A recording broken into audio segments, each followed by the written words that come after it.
Let's talk Bible, Torah, the book of Deuteronomy, the final book. Let's get into it. Recap of everything. God uses Moses to save his people, the Israelites, from Egypt, and he takes them on into the wilderness and so on and so forth. He gave them the 10 commandments and also other rituals and laws and the covenants and stuff like that, and they break it so bad and they dishonor God, they disobey God to the point where they will not inherit the promised land that was promised to them, but their children will inherit the promised land. So now Moses is in front of the new generation of people that will inherit the land, and that's what this book is about.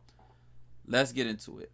This book isn't your average storytelling type of book. It's very informative. It's same rituals and laws that was given to the Israelites in Leviticus and Numbers. So again, it's not that much going on. Very informative. Some may call it boring, but just lock in with me. Just lock in with me. The word Deuteronomy came from a Greek word which means second law.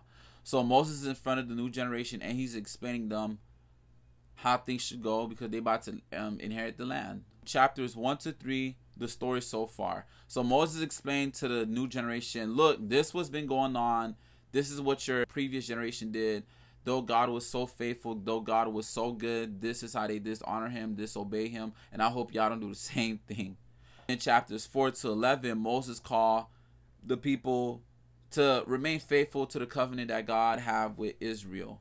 So he reminds the new generation of the 10 commandments. He also talks to them about something called the Shema. It says, listen, Israel, the Lord is our God and the Lord alone, and you shall love the Lord your God with all your heart, all your soul, and all your might. So that's Deuteronomy chapters 5, verse 4 to 5. It became a very important prayer in Judaism. Shema is in Hebrew means to listen. It also means to respond what you hear, meaning obey.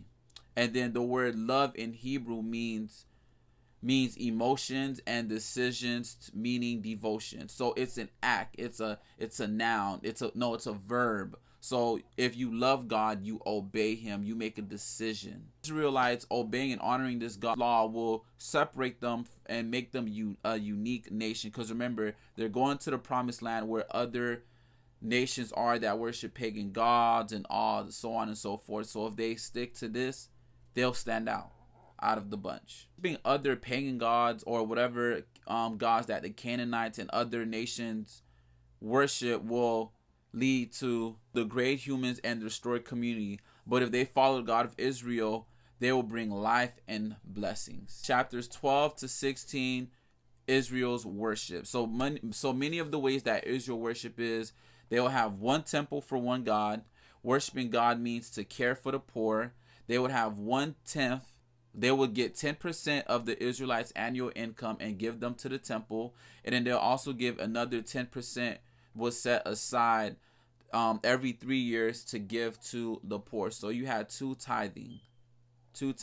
One that was regular, the other one, it came every 3 years. Chapter 16 to 18, it talks about Israel's leaders. So you have the elders, you have the priests, you got the king, and these were placed under authority and the covenant of the law. So no one is above the law, like nobody. And then God sent prophets to keep them accountable, to keep the leaders accountable. So one of the roles of a prophet, once again, is to keep people accountable. And the leaders had to answer to the laws and also had to answer to the prophets, because prophets are God's mouthpiece.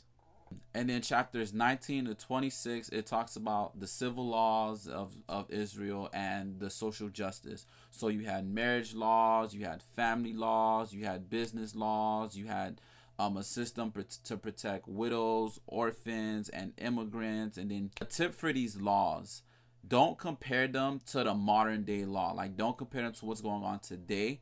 If you compare these laws to the other pagan gods' law or the other nations' law, you see that the God of Israel isn't like he's good. He's a good God. We serve a great God, a good God, right?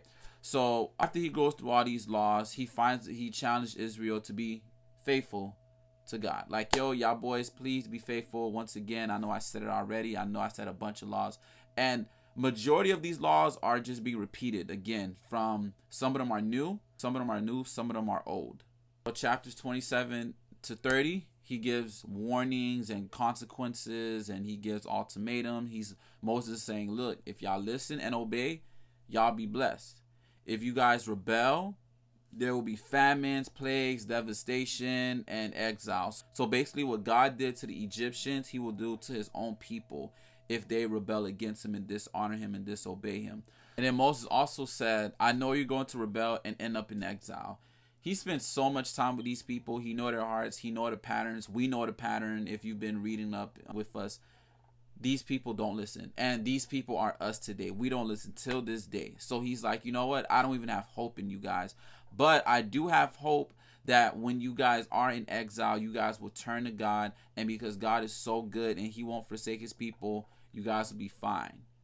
And then chapters 32 is poems of warnings once again. Chapters 33 is poems of blessings, and then chapters 34, Moses goes up on the mountain and he dies. Thank you guys so much for watching. Thank you. We are finally done with our Torah series. I'm excited to see what else we're going to talk about. Please like, comment, share, subscribe, send it to a friend, share it with a friend. Thank you guys for supporting me. Peace.